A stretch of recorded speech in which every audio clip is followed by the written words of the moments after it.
Hello everyone, my name is Nilzor and this is Updated Stats, your weekly gaming news show focusing on role-playing games. Only relatively small news this week, so let's get to it. Diablo 3 is going to have its auction house in gold and real money removed of the game. Although the requirements to be always online are still remaining for the PC version, mainly due to the social functions of Battle.net. The PS3 version will still have the possibility to be played offline. Sharon shares has an article about Always Sometimes Monsters, an RPG with a heavy emphasis on choices. In a game where your character is on the verge of having his life collapse in front of him, the notions of good or evil are quite abstract. The game will dwell on the many consequences that can ensue after you made your choices. A teaser for Bound by Flames has been released. It is an action RPG game developed by Spiders that also developed Mars Warlogs. In it, your character is being possessed by a flame demon that will make you being conflicted between choosing to delve into its demonic power or trying to free yourself from it. Bundle in a Box is having a theme about RPG in its newest release. Lots of indie games are included for any price you pay, with 5 extra if you pay above the average donation.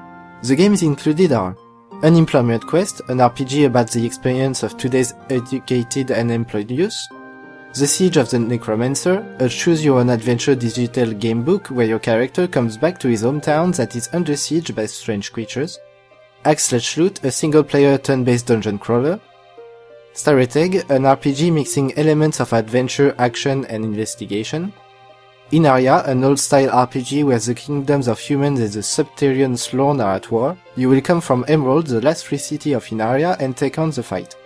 Dungeon Fray, a fast-paced roguelike game, Empires and Dungeons 2, a unique blend of turn-based strategy and real-time role-playing, where you will have to both raise your army and manage resources, while also going on adventures exploring monster-infested dungeons.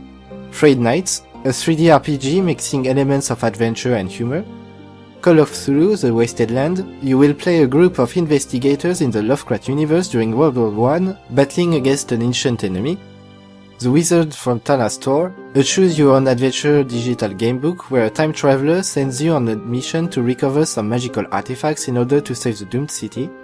Northmark, The Hour of the Wolf, a card-based RPG where you are on an adventure to investigate the mysteries that threatens your homeland. The Wizard's Lair, a roguelike game with an ever-expanding bestiary and randomly generated levels. Telepath RPG Servants of God, a strategy RPG game in a Middle Eastern steampunk fantasy setting. Less news is about IndieStudy.com, a website entirely focused on bringing you the latest news for everything related to the independent video game scene. They have started a Kickstarter where they are asking for donation in order to be able to continue functioning and becoming, in the foreseeable future, self-sufficient. It is a really great website with interesting articles and I highly recommend that you go take a look at it and support them if you can. That is all for this week, thank you for watching and see you later.